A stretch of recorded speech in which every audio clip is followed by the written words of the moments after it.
Je fais partie. Ah, pardon, c'est parti. Laisse le bandeau. Ouais.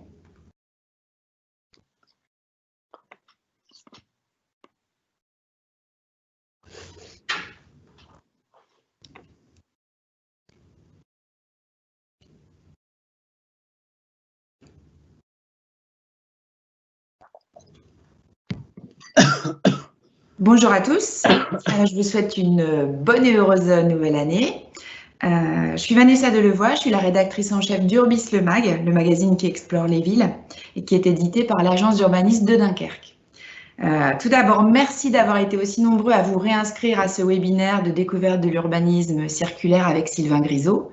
La première édition n'avait pas pu se tenir pour des problèmes techniques, mais cette fois-ci, ça va aller. Sylvain Grisot va prendre la parole durant une trentaine de minutes. Ensuite, vers 11h30, il répondra à vos questions. Donc, vous pouvez les lui adresser par écrit, puisque tous les micros sont coupés. Et je lui transmettrai toutes les questions pour qu'il y réponde. S'il n'a pas le temps de répondre à toutes les questions, il a aimablement accepté d'y répondre par écrit ultérieurement et nous les publierons sur le site d'Urbis le Mag. Voilà, mais sans plus tarder, je passe la parole à Sylvain Grisot pour 30 minutes. Bonjour à toutes et à tous. Merci beaucoup, Vanessa, pour l'invitation. Écoutez, donc ravi d'expliquer tout ça, ou plus exactement de commencer à discuter sur ces thèmes d'urbanisme circulaire. Alors, je ne vais pas vous parler de moi, mais je vais me présenter très brièvement pour que vous sachiez ne serait-ce que qui parle. Donc là, vous devez voir, je pense, mon écran. Donc là, ça fonctionne Non.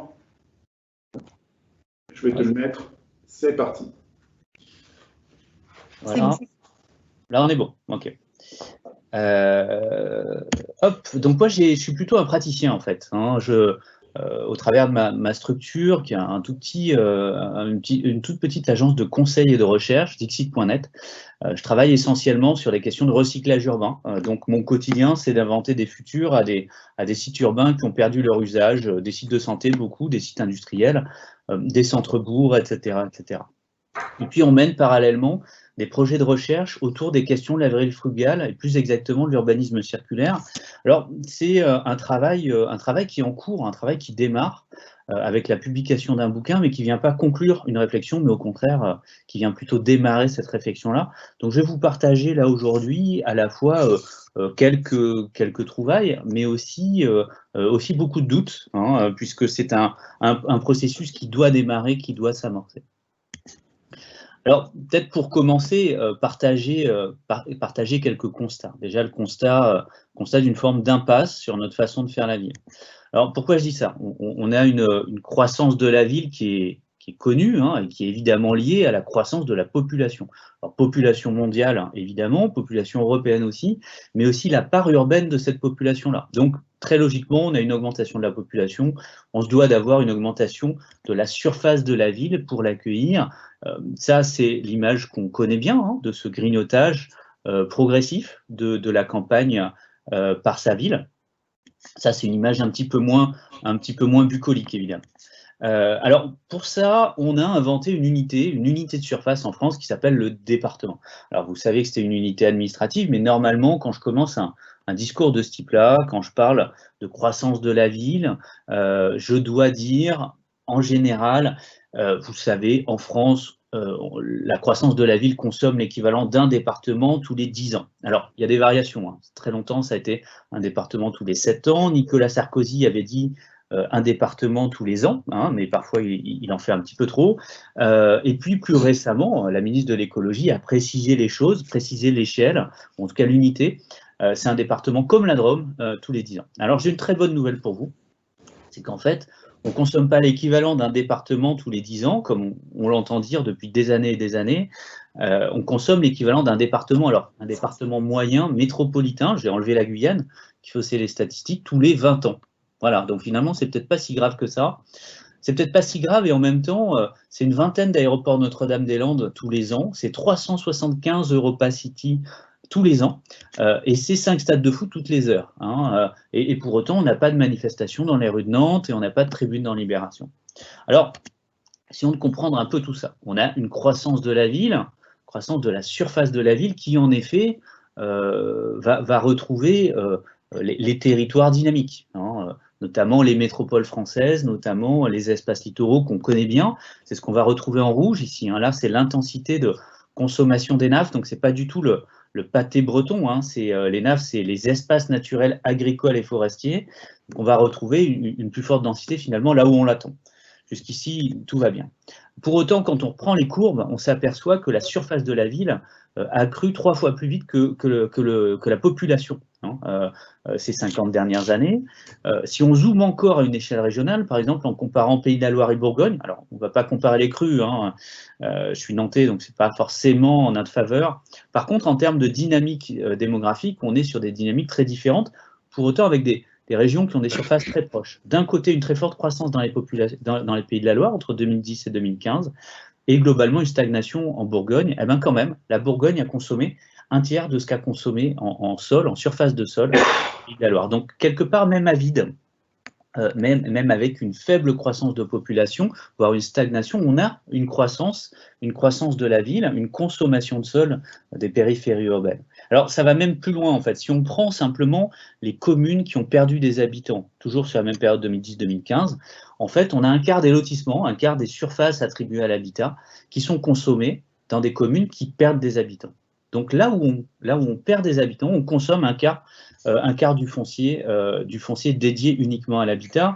En fait, c'est pour ça qu'on parle d'étalement. On n'a plus de rapport entre, d'un côté, la croissance de la population et de l'autre côté, la croissance de la surface de la ville. On a une forme d'incapacité, finalement, de notre façon de faire la ville à produire de l'usage urbain. Et aujourd'hui, on a une machine à fabriquer la ville, la fabrique de la ville qui tourne à vide. Alors évidemment, ça a des impacts environnementaux par l'atteinte directe au milieu, mais aussi leur fragmentation, des enjeux aussi agricoles. On a une perte de sol agricole. L'essentiel de ces sols consommés pour faire la ville sont des terres agricoles. On le sait, hein, on a de l'enfrichement à certains endroits, c'est-à-dire des terres agricoles qui se transforment en forêt. Oui, c'est un phénomène qui est important, plus exactement important dans certains territoires, mais globalement, hein, les grands mouvements se font plutôt des terres agricoles vers les territoires artificialisés. Alors ça tombe assez mal, parce qu'on a une division par 2 de la surface agricole utilisée en France, division par 2 en 50 ans, donc augmentation de la population et baisse de la surface cultivée, hein. Et puis on a des besoins de surface qui sont croissants parce qu'à la fois on a un impact du réchauffement climatique et évidemment des transitions vers l'agroécologie qui vont demander, quoi qu'il en soit, plus de sol. Alors on a des conséquences économiques, hein, qui ont été mesurées en France, qui ont été mesurées aussi en Allemagne, qui ont été mesurées en Grande-Bretagne, qui ont été mesurées au Canada, avec des chiffres différents, hein, mais qui posent à la fois un surcoût à l'étalement urbain, un surcoût à cette croissance de la ville diffuse. Ça coûte plus cher en infrastructure et en services de faire la ville diffuse, mais aussi ça coûte plus cher à entretenir, puisque l'essentiel des services urbains et l'essentiel des infrastructures, finalement, sont associés à des formes d'économie d'échelle. Que vous ayez à la fois un équipement public central, des transports en commun, des écoles ou des réseaux, hein. On a finalement une meilleure efficacité, en tout cas sur l'essentiel des services et des infrastructures associés à la densité. Il y a aussi un risque, hein, qui pèse sur les collectivités, qui est aujourd'hui d'ores et déjà le cas, hein, aux États-Unis, c'est-à-dire qu'on a des collectivités locales qui ont su investir, mais qui n'ont pas anticipé l'entretien, hein, et qui aujourd'hui ne peuvent plus entretenir leurs infrastructures, notamment routières, mais aussi les infrastructures liées à l'eau potable, et c'est une problématique qu'on risque de connaître dans les années qui viennent. Et puis, on fait aussi avec cet urbanisme une forme d'urbanisme à fragmentation, et à fragmentation sociale.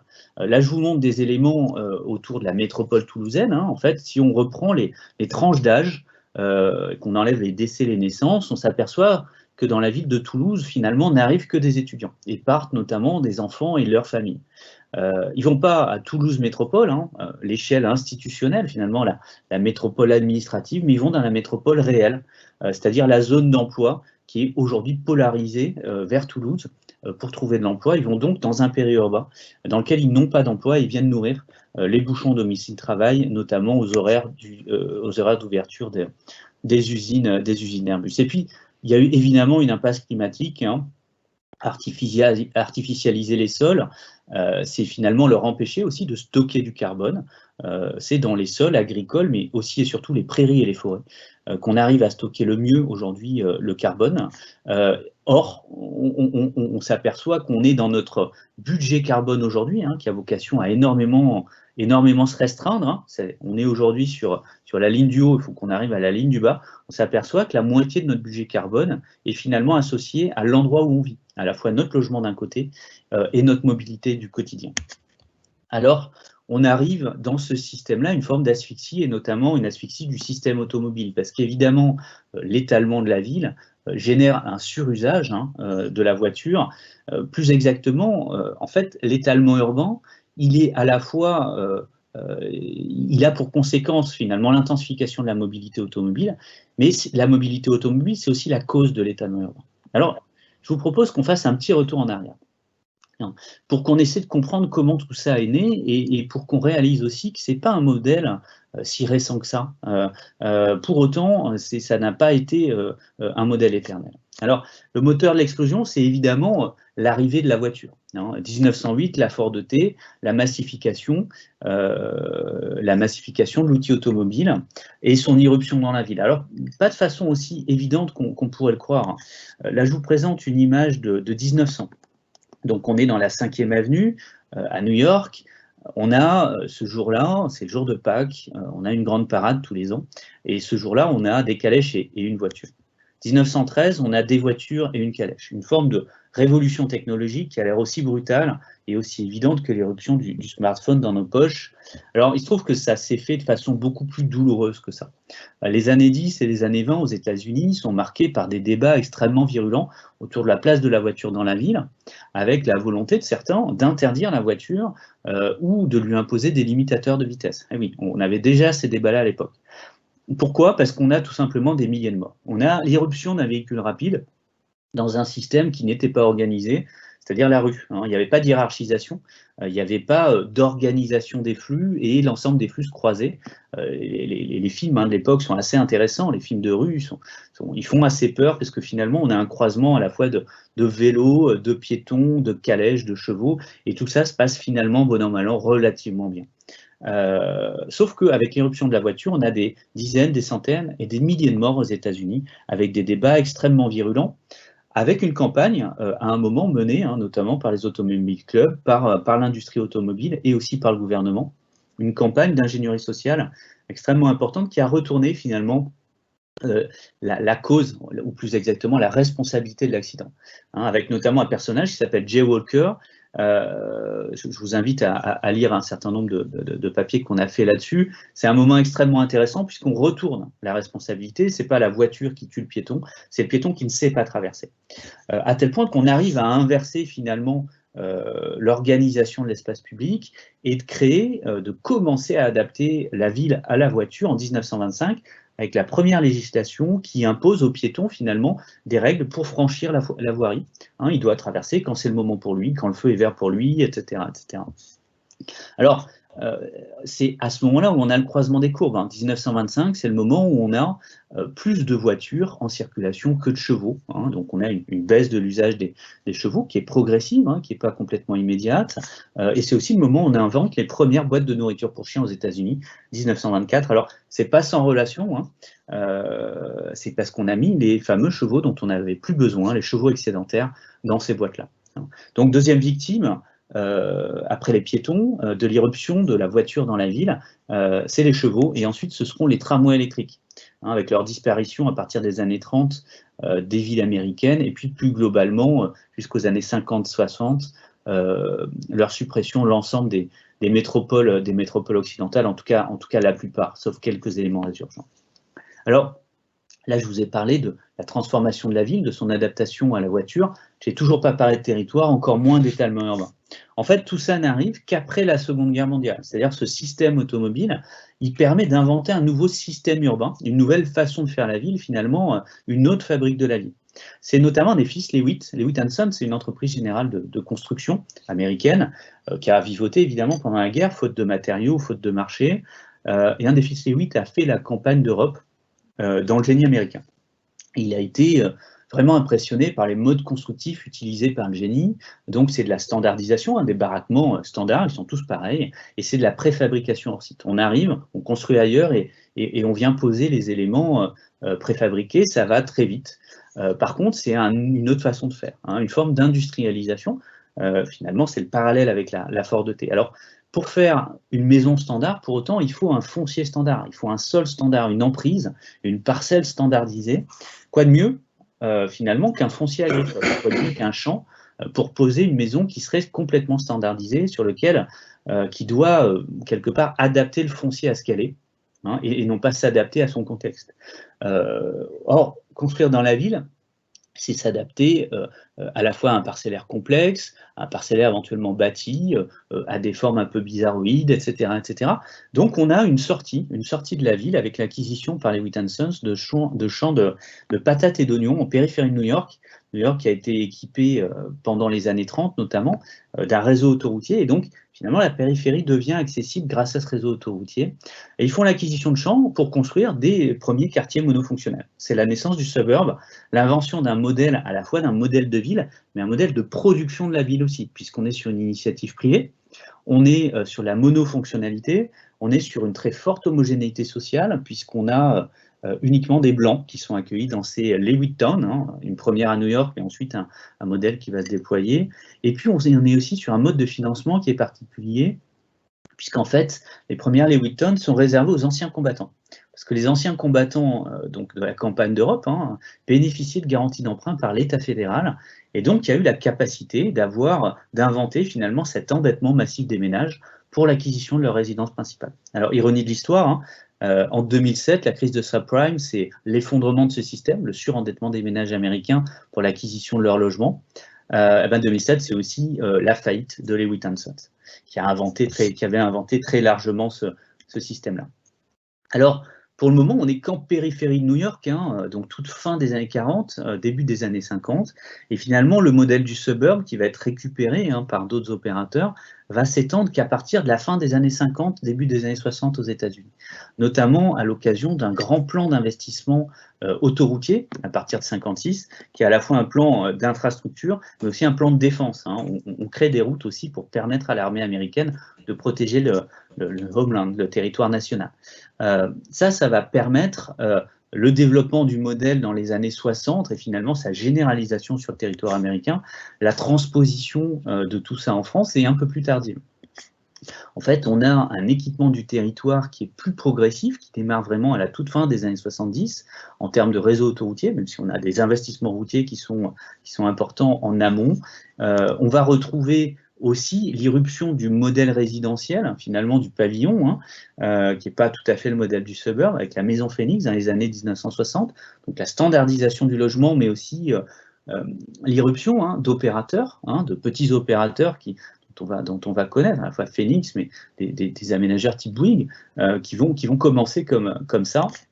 Et puis, un grand virage qui est pris à la toute fin des années 60, début des années 70, notamment avec le symbole, qui n'est que le symbole, mais de la chalandonnette. Donc, la chalandonnette, c'est finalement la décision par l'État de changer de politique publique, finalement de basculer à la fois un financement de logements locatifs, au travers d'opérateurs publics, que sont les bailleurs sociaux, et avec des formes urbaines que sont les grands ensembles, vers finalement l'organisation d'opérations avec des acteurs privés, que sont les aménageurs, les lotisseurs, avec une forme urbaine différente, c'est le pavillon.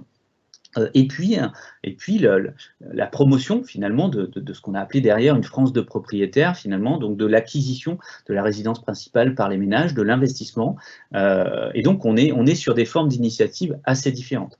Alors vous allez me dire, politique de droite, pas du tout, politique aussi de gauche, avec notamment le vrai développement, le vrai démarrage de finalement l'éruption du modèle en France au début des années 80, avec les lois de décentralisation 82-83, les lois de fer créent finalement une inversion complète des responsabilités sur les territoires, avec des maires qui prennent le pouvoir et qui prennent aussi leur revanche, et sans doute à bon escient, leur revanche contre un exode rural qui a finalement vidé beaucoup de communes notamment des communes en périphérie ou à proximité des villes. Un exode rural qui, après la guerre, a vu donc cette population baisser. Je vous invite à regarder les courbes de population de l'endroit où vous habitez. Et finalement, on a, après les années 80, souvent, une forme de redémarrage avec une gestion et finalement un nouveau modèle de développement, de redéveloppement de ces territoires-là, et une gestion attentive par les élus qui réinvente une façon pour ces territoires à la fois d'exister, de se développer, d'exister en attirant, en donnant envie, en créant du foncier, finalement en jouant leur rôle, le rôle qui leur a été attribué par l'État, c'est-à-dire de rendre possible quoi? De rendre possible les investissements par les opérateurs privés et donc la capacité pour les ménages français de construire leur maison. Donc c'est des lotissements qui vont apparaître en périphérie des communes autour notamment de ce qu'on appellera plus tard les métropoles. C'est la naissance de ce qu'on appellera plus tard le périurbain, et c'est aussi une bonne façon pour ces territoires à la fois d'assurer leur survie, c'est-à-dire l'ouverture de l'école, la présence des services publics, mais aussi de renouveler leur population et de se donner un avenir. Alors ce modèle-là, il va se développer à partir des années 80, et puis notamment jusqu'aux années 2000, 2010, et c'est encore notre modèle aujourd'hui, et c'est ce qu'on va retrouver dans les secteurs en rouge ici, c'est-à-dire des communes, des territoires sur lesquels on habite, mais on ne travaille pas, et finalement on va générer une mobilité entre les lieux de travail et les lieux d'habitation. Alors, finalement, prenons acte aussi, à part cette impasse, d'une forme d'impuissance. Prenons acte du fait que tout était dit dans la loi SRU il y a 20 ans. Les constats étaient posés, il n'y avait pas encore, on ne parlait pas encore de réchauffement climatique, en tout cas pas dans la loi, mais les constats étaient posés, les outils étaient attribués. En 2010, Télérama titrait sur la France moche. Donc on avait l'irruption finalement dans le débat public de cette question-là. Alors pas qu'une question esthétique du tout, mais un débat beaucoup plus profond sur la façon de faire la ville et notamment sur l'avenir du périurbain. Et on pourrait se dire, on s'est dit d'ailleurs pendant quelques années que ça avait un impact sur le réel, notamment avec une baisse à partir de 2011 de la consommation de sol. En fait, pas du tout. Cette baisse est associée directement, une fois de plus, à la crise des subprimes, donc à la crise économique mondiale et à son impact à la fois sur l'industrie de l'immobilier, mais aussi sur les finances publiques, notamment les finances locales. Je vous rassure, 2016, 2017, et on a depuis récemment les données 2018, nous permettent de constater, si ce n'est une stabilisation, peut-être même une reprise de la consommation de sol en France. On est dans l'impasse, pourquoi on est dans l'impasse, on a une nouvelle couche qui arrive, avec le zéro artificialisation nette. Alors, il n'y a pas encore de logo officiel, donc j'ai pris celui-ci. On est dans l'impasse parce que ce n'est pas un problème réglementaire. On s'est appuyé sur des questions de prohibition. C'est-à-dire, globalement, on a dit et on a redit dans les différents textes depuis 20 ans que l'étalement urbain, c'est pas bien. Mais ça ne suffit pas. Il faut qu'on amène des solutions et notamment qu'on prône, qu'on rende possible les solutions concrètes. Alors, tout ça, c'est une forme de bifurcation importante d'un modèle qui s'est créé, qui s'est construit depuis pas si longtemps que ça, finalement, puisque, regardez, début des années 80, ça fait finalement moins de 50 ans qu'on parle de ça, qu'on est dans ce système-là. Pour autant, c'est ce qu'on a toujours connu, tous autour de la table, dans notre vie consciente ou dans notre vie professionnelle. C'est donc important, ça semble difficile de basculer, pour autant c'est possible. Donc ce nouveau normal depuis 50 ans, c'est finalement ce qu'on a favorisé, c'est la construction en neuf en périphérie. On a dissocié les fonctions, on les a éloignées, mais on a aussi dissous la ville, puisque l'essentiel de la ville devient dédié finalement à cette mobilité, à ces infrastructures routières. 48% des espaces, des sols artificialisés sont dédiés, donc près de la moitié, sont dédiés aux routes, aux parkings, aux grandes infrastructures, aux LGV, etc. Et finalement, ce qui fait la ville, ce qui fait l'usage de la ville, c'est-à-dire pour l'essentiel les bâtiments, ce n'est que 18%. Alors, l'urbanisme circulaire, là-dedans, c'est quoi? Évidemment, c'est la question de prôner l'alternative, et de se dire qu'on peut avoir, plutôt qu'une interdiction, un modèle alternatif positif. Alors, il est temps de basculer, puisque l'essentiel de la ville de 2030 est déjà là, et les 2/3 de la ville de 2050 sont aussi déjà là. Ça veut dire qu'il ne faut pas se louper sur le tiers qui nous reste à faire, il faut changer rapidement de modèle, parce que c'est long de faire la ville, mais ça veut dire aussi qu'il faut porter attention à ces 2/3 si on veut avoir une bascule et notamment une neutralité carbone sur 2050. Évidemment, rien à voir avec ça. L'urbanisme circulaire, c'est quoi? C'est une transposition finalement du modèle de l'économie circulaire à la fabrique de la ville. urbanisme au sens processus, c'est-à-dire comment on fait la ville au quotidien. Alors finalement, l'unité de sol dont je parlais, hein, le sol, le foncier, etc., c'est quoi? C'est la matière première de la ville. Donc, qu'est-ce qui rentre dans cette fabrique urbaine? C'est du sol agricole essentiellement, pour un usage, mais souvent un seul usage, hein. On a une forme d'obsolescence programmée dans notre façon de faire la ville. On construit pour l'usage du moment, pas pour l'usage de demain, encore moins celui d'après-demain. Et donc, est-ce qu'on a des formes d'obsolescence, des friches urbaines, mais aussi des espaces vacants ou des bâtiments qui sont peu utilisés, pas utilisés? L'urbanisme circulaire, il cherche simplement à trouver des alternatives à cette poubelle de la ville, en créant des boucles, hein. Et plus la boucle est courte, plus elle est créatrice de valeur, valeur d'usage, valeur économique, moins elle est consommatrice d'énergie, de matériaux, etc., etc. Mais dans tous les cas, c'est des alternatives au fait de revenir consommer du sol neuf, du sol vierge finalement. Intensifier les usages, c'est finalement ne pas construire, on va le voir, en essayant de mieux utiliser ce qu'on a déjà. Transformer l'existant, c'est ne pas déconstruire, parce que ça a beaucoup d'impact de déconstruire, notamment en termes d'émissions de déchets, mais aussi de reconsommation de matériaux, et donc aussi d'énergie associée, notamment d'énergie grise dans les bétons. Et puis recycler les espaces, c'est finalement ne pas s'étaler, c'est la dernière des boucles, sans doute la moins efficace, mais elle est nécessaire, c'est se dire qu'à certains moments, les usages urbains s'éteignent, et finalement les espaces urbains doivent renaître, hein, renaître de leur centre par une forme de recyclage complet. Alors je vous rassure, hein, rien n'est à inventer, et je n'ai rien inventé. Par contre, tout reste à faire, parce qu'on a des pionniers partout en France, partout en Europe, partout dans le monde, de cet urbanisme circulaire, de ce modèle alternatif. Mais ce qui reste à faire, c'est de généraliser finalement le travail de ces pionniers. Alors les premiers, quels sont-ils? Déjà, intensifier les usages, c'est travailler par exemple sur les occupations temporaires ou sur l'urbanisme transitoire, on l'appellera comme on veut, avec toutes ces subtilités. En tout cas, quoi qu'il en soit, ça repose sur un constat, c'est globalement un bâtiment dans sa vie, il passe 10% de sa vie vide.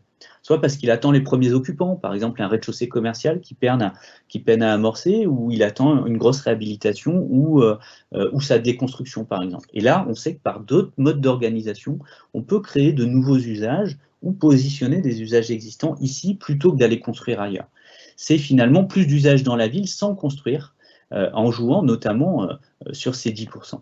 Mais il y a d'autres temps, hein, on voit bien qu'aujourd'hui, on peut se poser beaucoup de questions sur l'usage de nos locaux de bureau, mais on pouvait déjà se les poser, hein, 35 heures, c'est pas une durée d'ouverture phénoménale, et on avait des salles de réunion qui ne servaient à rien le week-end, alors qu'on avait des associations, on a toujours des associations qui peuvent chercher à se retrouver, à se rencontrer. Or, pour autant, on a des salles de réunion privées, mais aussi publiques, qui sont disponibles. Les salles de classe peuvent aussi servir à ça, à faire des réunions associatives. C'est le cas, hein, par exemple, dans une ville comme Montréal. La cour d'école sert d'espace de jeu pour le quartier, mais les salles de classe servent d'espace de rencontre pour les associations communautaires. À Noirmoutier, cette école privée déplace les tables à la place des lits de cuisine au début de l'été, et on a finalement des résidences de tourisme qui sont ouvertes tous les étés dans des bâtiments qui sinon seraient complètement vides pendant 2 mois. Finalement, tout ça, c'est se dire que l'urbanisme, c'est aussi travailler sur les temps et pas que sur les espaces, et y compris sur les temps courts. Et on voit bien, c'est des nouveaux métiers, c'est des nouvelles façons de s'organiser, et notamment, c'est admettre, accepter et à la complexité organisationnelle. Alors, transformer l'existant, c'est évidemment transformer des bâtiments emblématiques, hein. Certains ici connaissent très bien ce bâtiment de Dunkerque, avec une réhabilitation exemplaire, mais c'est aussi des réhabilitations du quotidien. Par exemple, monter sur les toits pour créer des logements alternatifs aux logements de périphérie, mais aussi créer de la valeur, une valeur collective, notamment dans les copropriétés, pour payer une réhabilitation thermique globale. C'est aussi penser des mutations de bureaux qui ne serviraient plus en logement, ou c'est penser aujourd'hui des logements qui pourront demain se transformer en bureaux, ou l'inverse. C'est-à-dire penser la réversibilité des bâtiments, la réversibilité dans l'organisation architecturale, dans la structure technique, hein, des bâtiments, mais aussi dans leur organisation juridique. Ça ne sert à rien de dessiner des bâtiments souples si le règlement de copro vient bloquer les usages de ces mêmes bâtiments. Et puis recycler les espaces, c'est évidemment les questions de densification, hein, rajouter des logements, rajouter des maisons dans ces lotissements qui sont sous-occupés, hein. L'habitat individuel est considéré comme sous-peuplé de façon très accentuée par l'INSEE, hein, de façon absolument massive, parce qu'on a eu un vieillissement des populations. C'est l'occasion de réduire finalement les surfaces de jardin d'un côté, mais aussi de créer de nouveaux logements dans des espaces déjà urbanisés. C'est travailler la densification dans les métropoles, là dans des cycles de démolition-reconstruction, et le faire beaucoup mieux qu'on ne le fait aujourd'hui, notamment en associant systématiquement densification bâtie et densification de nature. Ça tombe bien, on a de la place dans la ville, hein, je vous l'ai dit, 48% des surfaces urbanisées sont dédiées à la voiture, donc on peut gagner de la place ailleurs que sur la nature, et au contraire. C'est aussi travailler le foncier économique, qui est dans bien des cas un impensé, sur lequel on a des capacités de mettre plus d'usage, donc plus d'emplois dans des zones d'activité économique existantes, travailler le recyclage des friches d'aujourd'hui, les friches industrielles, mais aussi celles de demain, les friches commerciales. Voilà, donc pour tout ça, hein, finalement, on a un retournement, une bifurcation vers quoi? Vers d'abord une ville frugale. L'urbanisme circulaire, c'est quoi? C'est une forme d'inversion des priorités. Aujourd'hui, et pendant 50 ans, on a prioritairement construit du neuf en périphérie. L'idée, simplement, une idée simple, qui n'a rien de nouveau, c'est simplement d'inverser les priorités, c'est-à-dire, avant d'aller faire du neuf en s'étalant, on va éviter de construire en intensifiant les usages, éviter de déconstruire en transformant l'existant, et puis éviter de s'étaler à la fois en densifiant et en recyclant les espaces. On le voit, cette entrée par le sol, cette frugalité en sol, elle induit de fait une frugalité en mobilité, en construction et donc en matériaux, en énergie. C'est une clé d'entrée vers une forme de frugalité beaucoup plus globale de nos villes. Alors, pour ça, on a besoin de faire la ville de la proximité. Hein. La ville de la proximité, c'est celle qui laisse de la liberté. Ce n'est pas la voiture qui rend libre, c'est la ville qui peut rendre libre, et notamment quand elle nous permet de laisser la voiture au garage. Alors pour ça, évidemment, on doit amener les services autour du logement. On doit aussi, hein, dans les arbitrages des uns et des autres, rapprocher le logement des espaces urbains, donc des espaces qui amènent du service, éventuellement de l'emploi, mais qui permettent en tout cas de se passer pour une partie de nos mouvements, de se passer de la voiture. Ça, c'est bien cette proximité, c'est bien la ville, mais la ville dans toutes ses dimensions. Ce n'est pas la métropole, c'est aussi le village qui peut amener cette proximité-là. Alors encore faut-il pouvoir se la payer, cette proximité, et on sait bien, dans beaucoup de territoires, notamment les territoires métropolitains, ceux les plus attractifs en termes d'emploi, on a une explosion des valeurs qui amène cette ségrégation spatiale, hein, dont je parlais tout à l'heure pour Toulouse, mais qu'on peut retrouver dans beaucoup de territoires. Faire la ville pour tous, c'est une clé d'entrée importante. C'est clairement la bataille qu'on a perdue ces 10 dernières années. On a accentué la concentration de la misère dans certains quartiers, et puis on a une fragmentation des territoires par rapport aux valeurs foncières. C'est un combat qu'il faut mener aujourd'hui, mener lourdement pour avancer sur ce point-là. Et puis, c'est faire évidemment la ville résiliente. Alors évidemment, parce qu'on en parle beaucoup aujourd'hui, quand j'écrivais là-dessus, moi je pensais à la fois la résilience au coup, au choc, hein, pas que le Covid-19, mais aussi le vin, mais aussi évidemment le réchauffement climatique, et plus globalement, faire plutôt la ville adaptative, c'est-à-dire capable en continu de s'adapter, que ce soit au choc, je viens d'en parler, mais aussi au changement, par exemple les changements démographiques ou les changements technologiques. C'est ça, hein, faire la ville résilience, c'est finalement faire une ville qui apprend du choc, qui apprend du coup pour être mieux après qu'avant. Et là, on voit bien qu'on a besoin d'une forme de plasticité de la ville, d'avoir une capacité d'adaptation. On ne peut pas refaire la ville en neuf et en périphérie à chaque fois qu'on a finalement un changement d'usage. Alors pour ça, comment est-ce qu'on fait? On a besoin de 4 clés. D'abord, révéler le foncier invisible, c'est-à-dire aller regarder dans les territoires, développer des observatoires, non pas de ce qu'il ne faut pas faire, c'est déjà un pas, hein, l'artificialisation des sols, mais des alternatives, hein, les espaces qu'on peut mieux utiliser, les espaces qu'on peut densifier, les espaces qu'on peut recycler. C'est miser sur l'intelligence. Refaire la ville, c'est plus compliqué que de l'étaler, hein, très clairement. On est sur des processus qui sont par nature plus complexes. Hein. On travaille aussi sur de l'habité, sur du bâti, on travaille sur du pollué, on a des coûts de déconstruction, etc. etc. Donc c'est non seulement plus complexe, mais en plus différent. Hein. On est sur un exercice différent, il va falloir miser sur plus d'intelligence et finalement couler moins de béton. C'est sans doute là-dessus sur lequel il va falloir s'entendre aussi à un moment, une forme de décroissance en termes de construction, hein, d'investissement dans la matière, dans les travaux, mais une croissance de l'intelligence qu'on va mobiliser sur les projets, donc sans doute moins construire, hein, mais plus reconstruire, mais plus adapter, plus transformer, avec des enjeux économiques importants, puisque refaire la ville, même si on vient rééquilibrer par des outils fiscaux aujourd'hui des subventions qui sont données à l'étalement urbain, quoi qu'il en soit, refaire la ville coûtera toujours plus cher que de la faire un étalement sur un foncier agricole peu cher. Il nous faut forger les outils, à la fois les outils du recyclage urbain, c'est notamment les établissements publics fonciers. Aujourd'hui, tous les territoires en France n'ont pas accès à un établissement public foncier dynamique, fort, mais c'est aussi travailler le temps long, notamment avec des foncières, c'est-à-dire des opérateurs, qui soient publics, privés, en tout cas collectifs, des formes de communs, qui vont sortir de l'économie de marché standard, finalement, des biens fonciers trop importants pour qu'ils soient gérés par le marché, ou en tout cas pour lequel le marché a montré qu'il n'était pas capable de le gérer proprement. Je parle du logement abordable dans les métropoles, pour que les ménages qui ont des salaires normaux puissent y vivre, mais je parle aussi des rez-de-chaussée commerciaux, dans les villes moyennes par exemple, mais pas seulement. Je parle des périphéries agricoles, qui peuvent être menacées aussi par l'étalement, ou même des zones d'activité économique. On a besoin à un moment de gérer le temps long, et finalement de travailler cette question du sol comme étant une matière non renouvelable et extrêmement limitée. Et puis assurer la cohérence, ça ne sert à rien que certains soient pertinents, fassent des efforts, se réinventent, si les voisins finalement continuent dans la droite ligne des 50 dernières années et créent des concurrences territoriales. Elles sont aujourd'hui massives, extrêmement importantes, avec à la fois un périurbain qui peut jouer en contre la métropole pour attirer des ménages, dans un modèle, je le disais, légitime dans les années 80, qui ne l'est plus aujourd'hui.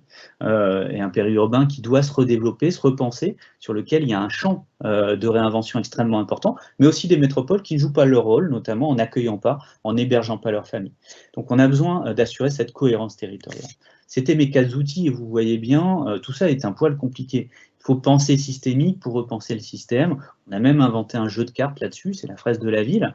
Mais il y a un point qui me rassure, c'est que quand on a expliqué à 150 Français normaux, les membres de la Convention citoyenne pour le climat, alors que le sujet de l'étalement urbain n'était pas finalement dans leur clé d'entrée, quand on leur a expliqué, non seulement ils ont compris que c'était important, ils ont compris qu'il fallait aller vite et qu'il fallait changer le système.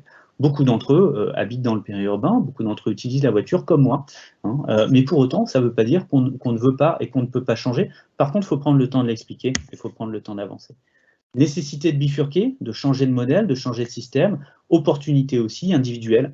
C'est des nouveaux métiers, plus d'intelligence, je le disais, d'autres façons de faire le métier, des métiers du complexe, mais aussi opportunités collectives, nouveaux modèles d'affaires, nouveaux positionnements des opérateurs privés, mais aussi publics. Tout ça, à la fin, pour conclure, à la fin de mon bouquin, finalement, en l'écrivant, j'ai réalisé que l'étalement urbain, ce n'était pas le problème. L'étalement urbain, c'est que le symptôme d'un problème beaucoup plus profond sur notre façon de faire la ville, et que la voiture n'est pas le coupable. La voiture, finalement, on lui a volontairement, tous collectivement, délégué, on lui a donné le crayon, finalement, on lui a délégué notre façon de faire la ville. Il faut qu'on reprenne cette responsabilité de faire la ville dont je parlais tout à l'heure. C'est une nécessité, mais c'est aussi une envie, parce que finalement, cette ville frugale, cette ville pour tous, cette ville de la proximité, cette ville résiliente, c'est tout simplement la ville dont on a envie, une ville qui donne envie tout simplement d'être vécue. Alors, j'ai été sans doute trop long, mais donc vous verrez la suite dans le bouquin, donc dans toutes les bonnes librairies, avec la nouvelle édition qui vient tout juste de sortir, avec notamment une préface de Philippe Biwix que je vous invite à lire. Pour ceux qui ont déjà lu le bouquin, vous pourrez la lire sur le site web, dixit.net. Et puis, peut-être surtout, d'ailleurs, puisque ce livre n'est qu'une étape, je vous invite à suivre la newsletter qu'on publie maintenant toutes les semaines, grâce au financement notamment de l'ADEME, qui est finalement la newsletter qui suit nos réflexions sur l'après ce bouquin, notamment une fois qu'on a posé la nécessité de bifurquer, la nécessité de changer de modèle. Là, l'idée, c'est de dire comment on fait, et notamment de donner la parole aux pionniers. Voilà, merci à vous. Je vais passer la main en présentation. Voilà. Merci Sylvain. Donc on a déjà quelques questions en ligne, je te propose d'y répondre, donc je te les lis et puis tu réponds à ta guise. Donc vous dites que la concentration d'habitants coûte moins cher. Avez-vous évalué tous les coûts liés à la concentration et pas seulement les coûts des réseaux? Alors, il y a eu des analyses qui ont été faites, qui n'ont pas été faites par moi. Il y a eu pas mal d'analyses qui ont été faites sur ces questions-là. Et en effet, oui, aujourd'hui, ça coûte plus cher. Alors, moi, je ne parle pas de concentration d'habitants, pour le coup, parce que souvent, on fait une forme de confusion. Mais là, on est bien plutôt sur une concentration de logements, c'est-à-dire combien est-ce qu'on a de logements unitairement, ce qui peut avoir des réalités en termes de nombre d'habitants différents. Oui, comme je le disais dans la présentation, on a des formes d'économie d'échelle. C'est un bien ou c'est un mal, mais en tout cas, ça fait 200 ans qu'on fait la ville comme ça, c'est-à-dire qu'on a des infrastructures centralisées.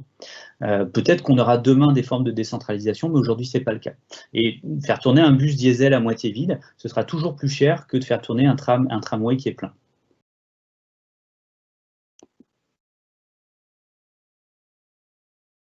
Peut-être une autre question? Oui, excuse-moi, il y a un petit temps de décalage, ça sera toujours comme ça. Ah, d'accord. Alors, deuxième question, vous dites que le recyclage en logement ne coûte pas plus cher qu'une opération neuve. Comment expliquez-vous que les opérateurs et les promoteurs soient si frileux, notamment en milieu rural, où le potentiel en opération de recyclage peut être important? Alors, je n'ai pas dit ça. Non, ça coûte plus cher de refaire la ville que de la faire en étalement. Ça coûte plus cher, souvent, de réhabiliter, pas toujours. Hein, la question systématique est pas là, mais en tout cas, on peut pas faire dans une réhabilitation, on peut pas faire du standard. On voit bien qu'on est obligé d'adapter les programmes. Alors, non seulement ça coûte plus cher, mais c'est plus compliqué. Ça veut dire que finalement, dès qu'on a le choix de faire autrement, dès qu'on a la possibilité de faire autrement, on fait autrement. Donc finalement, ces recyclages urbains, ça a lieu dans les métropoles, ou en tout cas dans les territoires sur lesquels il n'y a pas d'alternative, c'est-à-dire on ne peut plus s'étaler, il n'y a plus de foncier à venir grignoter, mais en plus les valeurs sont importantes, donc les recettes potentielles sont importantes et permettent d'encaisser notamment des déficits fonciers importants. C'est le cas, donc non, ça coûte plus cher, à nous de nous réorganiser là-dessus. L'entrée-coût n'est pas la seule, la question c'est comment est-ce que collectivement on arrive à amener des services urbains pour chacun, et que ce soit d'ailleurs, et c'est un travail qu'on va mener, qu'on est en train de mener, notamment avec le PUCA et la NCT, dans les villes moyennes, dans Action Cœur de Ville, avec des territoires pilotes de sobriété foncière sur lesquels on va travailler sur les montages opérationnels et les équilibres d'opération en recyclage urbain dans les villes moyennes, c'est-à-dire qui n'ont pas les valeurs métropolitaines qui permettent de porter globalement n'importe quel projet. Alors, comment faire si l'étalement urbain doit diminuer, mais que dans le même temps, les mouvements de population continuent vers les villes? Doit-on diminuer notre courbe de croissance démographique, monter dans les niveaux, obtenir, donc faire plus de bâtiments hauts? Peut-on demander ça à une population urbaine? Alors, on dit beaucoup de choses sur les questions démographiques. Je laisse ces questions de politique de l'enfant unique, etc. On sait aujourd'hui qu'on est sur une transition démographique mondiale, donc on va certes vers 10, 11, 12 milliards, mais une forme de cloche autour de 2050-2060. Ça, c'est au niveau mondial. On a aujourd'hui un taux de renouvellement de la population qui est en baisse en France. Donc, on n'a pas, c'est pas une question de démographie aujourd'hui. Sur la France, en tout cas, c'est pas une question de nombre d'enfants qui font qu'on a besoin de s'étaler, c'est une question de répartition et de choix résidentiel. Et c'est ça qui est aujourd'hui déterminant. On a eu des mouvements importants qui sont associés notamment au vieillissement de la population, des mouvements vers le littoral. On a des effets de génération qui sont aujourd'hui majeurs. On a par exemple aujourd'hui une population étudiante qui est très importante, et d'ailleurs qui vit plus que difficilement la période actuelle. Pour autant, dans 10 ans, ce ne sera plus le cas, parce qu'on aura une cloche de cette population-là. Donc attention, y compris la démographie, c'est quelque chose qui change, qui évolue. On a un vieillissement de la population qui fait aussi qu'on a certains territoires qui vont être délaissés. Donc regardons aussi tout ça. Ce qu'il faut, c'est que dans ces choix d'allocation, ces choix résidentiels que chacun fait, à la fois ils soient pertinents collectivement et pertinents individuellement.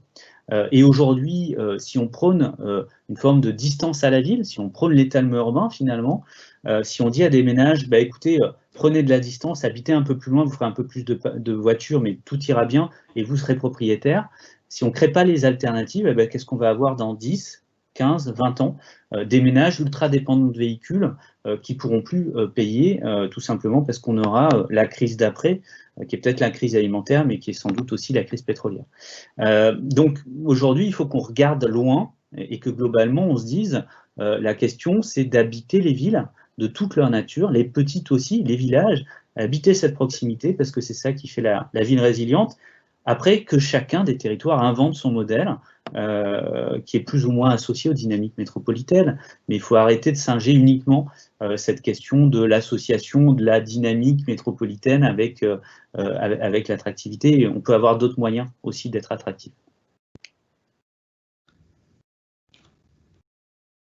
Et alors, comment gérer une ville plus dense en cas de crise sanitaire comme celle qu'on vit en ce moment? Alors aujourd'hui, quand on parle de la ville telle qu'elle est, en fait, elle est sous-dense. Hein, si on prend la ville, quand on parle de densité, en fait, moi je parle de densification. Dans le bouquin, je ne parle jamais de densité. C'est un processus. Mon propos, c'est pas dire qu'il faut faire une ville ultra dense, qu'il faut du R+8 partout, qu'il faut tout démolir et de faire des cages à lapins. C'est certainement pas ça. Mon propos, c'est pas dire qu'il faut arrêter les maisons. Au contraire, je pense que le logement individuel, la maison, a un grand avenir, notamment au cœur de la ville. Mais sans doute pas le pavillon, hein, dans sa forme, sans doute des formes plus denses.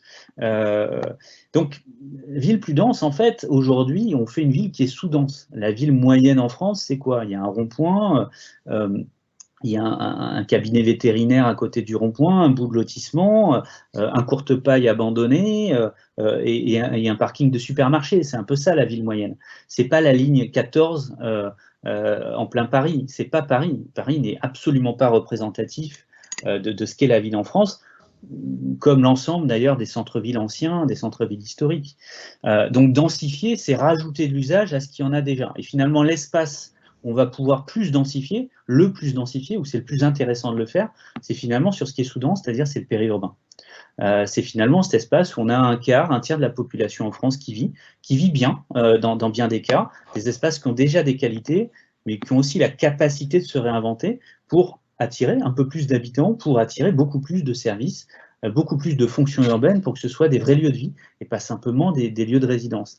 Donc là-dessus, dans ce mouvement-là, la question de cette espèce de seuil de surdensité de la ville, qui serait associé à des problèmes liés au Covid, etc., est finalement un tout petit sujet.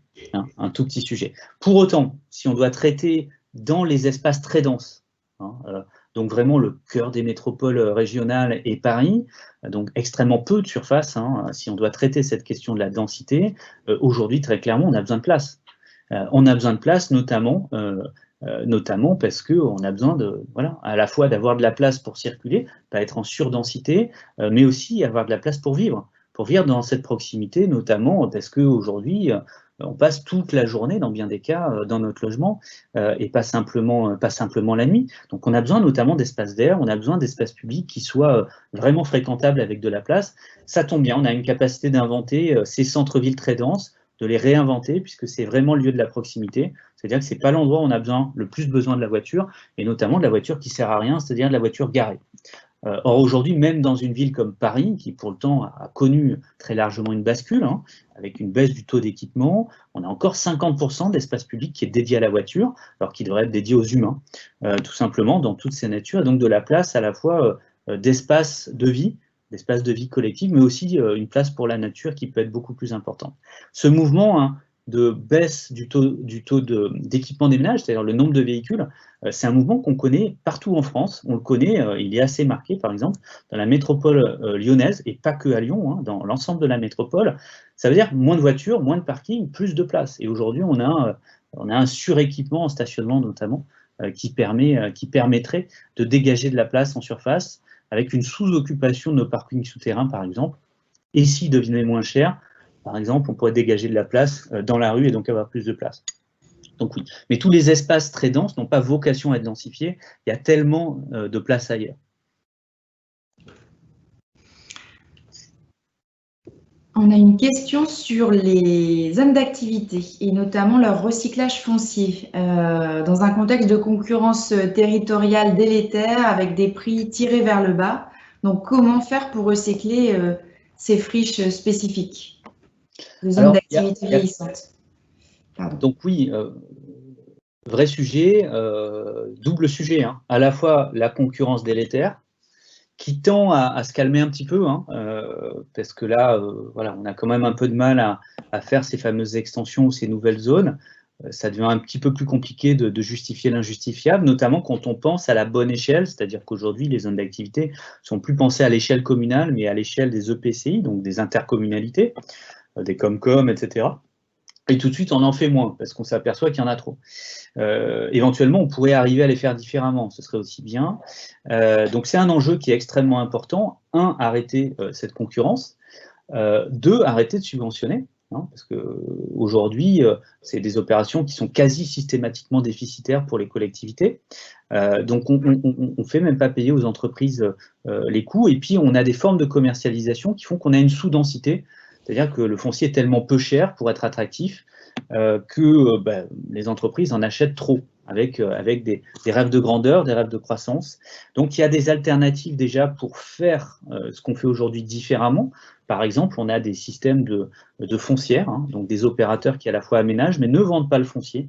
Et on vient dissocier la propriété du sol de la propriété du bâtiment. Le bâtiment, à ce moment-là, n'est plus un élément de placement immobilier pour l'entrepreneur, mais le bâtiment est un outil de travail pour l'entreprise, ce qui est un petit peu différent. Ça n'empêche pas l'entrepreneur de faire des placements immobiliers, mais ailleurs. Et ça marche très bien, puisque ça fait des décennies, des siècles même, qu'on gère les espaces portuaires comme ça, puisque le sol n'appartient jamais aux entreprises. Donc ça, c'est un moyen de faire demain différemment. Et après, et d'ailleurs, la loi aujourd'hui qui est en cours de discussion sur la transposition des préconisations de la Convention citoyenne pour le climat, introduit des éléments qui permettent aux opérateurs, notamment aux collectivités, de mener des expropriations, de façon à prioritairement venir recycler des friches plutôt que de créer de nouvelles zones d'activité pour accueillir les entreprises. Le foncier économique doit être traité et pas comme une variable marginale, c'est à peu près 1/3 de la consommation de sol en France, donc c'est un truc extrêmement important, d'autant plus qu'on a fait très peu de progrès ces 20 dernières années.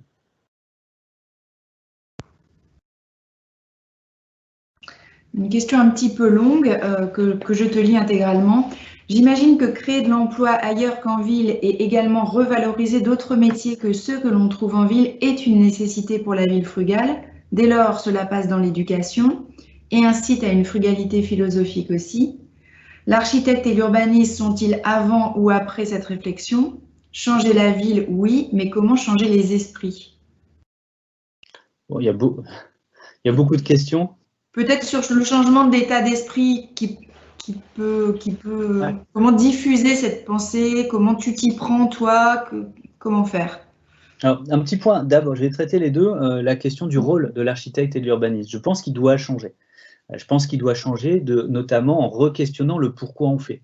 Pas être que dans le « on m'a dit de faire » et de faire à cet endroit-là, mais de questionner finalement en amont, de revenir toujours plus en amont, à la fois sur la légitimité, le besoin de faire ça, la recherche d'alternatives, et puis la définition du programme. Arrêter de prendre le programme comme un acquis, mais comme un outil. Et donc on le voit bien, on le projette plus facilement dans l'image de l'architecte, qui a un métier plus défini, et qui doit d'autant plus changer, et qui va d'autant plus changer. Je vous invite à lire l'entretien, le podcast qu'on a fait de Christine Lecomte, présidente de l'Ordre des architectes d'Île-de-France, qui pose cette question-là, de la transformation structurelle finalement du rôle de l'architecte dans l'acte de construire, notamment à un moment où on parle de frugalité, c'est-à-dire le fait de ne pas construire ou le fait de moins construire est un élément clé finalement de notre réussite collective. Et ça peut être aussi un rôle de l'architecte de trouver les moyens de moins construire. Alors après, sur la question de changer les esprits, écoutez, c'est le fait d'être là. Mais être là, c'est pas complètement anecdotique. Déjà, c'est une invitation. Merci Vanessa. Mais c'est aussi tout un travail de fond qu'on a fait en amont. Le bouquin, les conférences, c'est un moyen de travailler avec les professionnels, avec les acteurs de la ville, mais aussi avec les élus et aussi avec les citoyens. Donc, il n'y a pas de note de bas de page dans ce bouquin-là. Il est vraiment fait pour tout le monde. Et d'ailleurs, ceux qui me disent ah, c'est lisible, c'est sympa, ça se lit bien, c'est souvent des chercheurs qui ont l'habitude de bouquins obtus, compliqués, etc., et qui là ont un moment de respiration pour donner une vision globale aussi, parler finalement de cette vision systémique et pas simplement de son silo et son truc. Donc nous, on a travaillé dans le bouquin, mais dans les conférences et aussi dans nos activités de conseil sur plusieurs étapes. La première étape, c'est « je comprends ».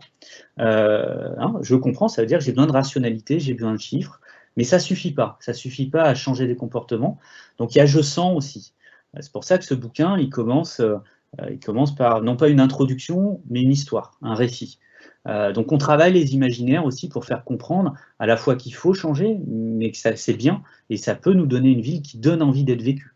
Que ça peut être un cheminement certes compliqué, mais un cheminement aussi intéressant collectivement. J'ai compris, j'ai senti, après j'ai envie de changer, hein, j'ai envie de passer à l'action. C'est là où on donne la parole à ce qu'on a appelé les pionniers. Donc on prend le micro, on va les interviewer, on va travailler avec eux, on va essayer de comprendre ce qui marche, mais aussi ce qui ne marche pas, ce qui était compliqué, c'est pas de la pub, et puis c'est pas, voilà, on rentre un peu dans le contenu, ça veut dire que là, il y a quelqu'un qui est déjà passé avant vous, qui a déjà appris, qui s'est déjà cogné au mur, qui a essuyé les plâtres, et donc ça donne envie finalement de vraiment passer à l'action. Hein. Une fois que j'ai envie de passer à l'action, je passe à l'action, et là on rentre sur les mécanismes, sur les outils, sur les questions réglementaires, sur les plans d'action, etc. Et c'est vraiment notre activité de conseil. Donc on a essayé d'instrumenter tout ça avec des outils différents. C'est pour ça que vous trouvez dans la newsletter à la fois la parole, des entretiens, du récit et de l'analyse. C'est vraiment des éléments qui sont complémentaires. Il faut arrêter de dire qu'en assénant l'étalement urbain, c'est pas bien, tout va changer. Et alors justement, une question sur la mise en pratique. Connaissez-vous des collectivités en Hauts-de-France ou ailleurs qui se sont attelées à cette réflexion et se sont engagées dans une démarche concrète? Et avec quels outils, si oui? Alors oui, il y a des collectivités qui s'engagent. Alors, dans cette démarche, avec ou sans référence à cette démarche ou au terme d'urbanisme circulaire, certains assument très clairement ce terme-là, et ça devient un support à des politiques publiques. C'était des élus qui ont compris, qui ont réalisé des choses, c'était des citoyens qui sont devenus élus, qui étaient des lecteurs et qui sont devenus élus aussi. Ça arrive et c'est, ma foi, c'est le but. Et ce bouquin n'est pas sorti là, dans ce temps de changement d'équipe municipale par hasard, hein. C'est évidemment important de nourrir comme ça les programmes. On a des territoires, des régions, par exemple, qui assument très clairement des virages. La région sud, alors avec des efforts importants, moi je viens de cette région-là à faire sur ce changement de modèle, assume notamment dans son SRADET un objectif de réduction de consommation des sols, mais met en face aussi des outils, notamment de recyclage de friches. La région Auvergne-Rhône-Alpes porte le terme d'urbanisme circulaire dans son SRADET, donc c'est une bonne échelle, mais ce n'est pas une échelle suffisante. On a aujourd'hui des débats autour de révision de SCOT sur ces questions-là, ces questions de sobriété foncière, mais aussi de modèles alternatifs. Et puis on a des territoires qui, à des échelles X et Y, vont déployer des outils, notamment des outils du recyclage foncier, que ce soit des établissements publics fonciers qui ont des actions de plus en plus claires, bien qu'encore insuffisantes sur certains territoires, ou des territoires qui s'engagent notamment dans des démarches de PLUI, avec comme clé d'entrée finalement l'économie des sols, parce que cette clé-là, au-delà du terme d'urbanisme circulaire, peu importe, c'est un outil, il est approprié et il permet de rendre lisible, c'est vraiment sa vocation. Cette question de sobriété foncière, finalement, elle induit une forme d'intelligence globale du projet de territoire, puisqu'on retrouve ces enjeux de proximité, de respect de l'outil de travail des uns et des autres, et notamment des agriculteurs, etc., etc. Donc oui, aujourd'hui, c'est naissant. Moi, ce que je constate, c'est qu'on a quand même beaucoup de collectivités qui ont pris des virages, beaucoup d'élus qui ont compris des choses, beaucoup de territoires qui sont en train de bouger. Ça commence à peine, c'est naissant, ça doit être soutenu. Il y a un cap posé par l'État, notamment au travers des propos de la Convention citoyenne, mais aussi en amont avec ce fameux zéro artificialisation nette. Il y a une loi en débat, c'est absolument pas suffisant, mais déjà ce message-là doit être très clair. Le cap à distance, le cap à long terme doit être clair, ce qui permet à chacun finalement de le transposer dans son territoire de façon efficace. Donc oui, ça amorce, mais oui, c'est aussi naissant et donc c'est fragile. Et à chacun d'entre nous aussi de soutenir ces mouvements-là. On va peut-être conclure avec une ou deux dernières questions, selon ton bon vouloir, Sylvain. Donc, je te fais passer un petit peu du coq à l'âne, mais c'est le jeu des questions. Faut-il revoir la définition de la propriété foncière pour éviter l'étalement urbain? Non. Non, je pense pas. Je pense qu'on a un outil aujourd'hui et que l'outil du droit n'est pas un outil suffisant. Je pense par contre qu'on peut faire un constat collectif que la gestion uniquement par le marché d'un certain nombre de biens fonciers n'est pas suffisante. n'est pas suffisante et n'est pas pertinente. Et en fait, on a en effet, plutôt que de changer le droit, changer les pratiques. Et ça, on n'a pas besoin de changer le droit, on peut déjà le faire aujourd'hui. On a l'ensemble des outils juridiques qui permettent de le faire. À certains moments, sortir un certain nombre d'espaces fonciers, finalement du sol, hein, parce qu'il est trop stratégique, parce qu'il est trop important collectivement, et de le mettre finalement, le sortir de la gestion uniquement par le marché. J'en ai parlé, hein, que ce soit sur le logement abordable, on l'a avec les offices fonciers solidaires, c'est des outils qui émergent aujourd'hui, qui sont des outils intéressants, mais sur un segment très particulier, du logement abordable, etc., donc qui marchent sur certains territoires, mais le modèle est transposable à d'autres objets. On a des foncières qui se développent en termes de rez-de-chaussée commerciaux dans les centres-villes, parce qu'un commerce ouvert en centre-ville, c'est pas que simplement un entrepreneur, un commerçant qui vit, c'est bien d'autres choses, et notamment une animation de l'espace public, une vie, une attractivité, etc. Donc oui, pourquoi pas, à un moment dire que cet espace-là est un commun, qu'on va gérer un peu différemment, et pas que par l'entrée financière, mais pareil, je l'ai dit, un certain nombre de sols agricoles sont trop stratégiques pour les laisser finalement simplement gérés par la loi de l'offre et la demande, et on voit bien que cette loi-là, elle peut avoir des dérives très importantes dans certains cas, notamment sur les questions agricoles. Et donc, ultime question, l'urbanisme circulaire est-il nécessairement low-tech, ou les nouveaux outils numériques te semblent-ils une opportunité de mieux gérer les espaces dans le temps pour moins consommer justement d'espace? Intéressant. Alors, Phil Biwix, qui a écrit L'âge des low-tech, est préfacier de la nouvelle édition du manifeste. Ce qui est certain, c'est que c'est pas la Smart City qui va sauver le monde. Ça, on est bien d'accord. Et c'est pas la technologie en soi qui va nous permettre de changer de modèle. Et quand on fait la ville, on fait des objets qui sont longs à faire, mais aussi longs à vivre. Donc, on peut avoir des obsolescences techniques extrêmement rapides. Pour autant, on n'a pas fini d'utiliser les outils numériques, notamment les outils d'observation, et de les mobiliser de façon à la fois à comprendre les phénomènes, notamment d'étalement et de grignotage de nos campagnes par la ville. On a finalement appris beaucoup de choses là depuis 1 an et demi, où on a des données enfin plus cohérentes sur la question d'artificialisation, alors qu'on avait des chiffres complètement farfelus avant. Donc on parlait d'un problème sans être capable de le mesurer. Donc donnons-nous les moyens de comprendre, mais aussi de trouver des alternatives. Donc je pense que ça, on n'a pas fini de le mesurer. Je pense par contre que se dire que la solution viendrait d'un outil, que ce soit un outil d'observation ou un outil d'intervention, un outil numérique ou un outil juridique, c'est tomber sur une forme de solutionnisme, à la fois techno mais aussi administratif. La solution, elle vient de la mobilisation de tous les moyens, notamment des moyens technologiques, mais dans un jeu d'acteurs complexe et une mobilisation des acteurs sur le terrain et des acteurs locaux. Donc c'est pas parce qu'on va pondre un outil national, bardé d'outils numériques et de capteurs d'information et d'intelligence artificielle, que localement les choses vont bouger. Tous les élus qui sont présents ici le savent. C'est des projets complexes, des projets longs, sur lesquels il faut être mobilisé, il faut avoir des acteurs pertinents, mais il faut aussi, pour eux, pousser le wagon et maintenir l'effort pendant longtemps pour que les choses avancent et se transforment. Et ça, c'est pas la technologie qui va nous l'amener.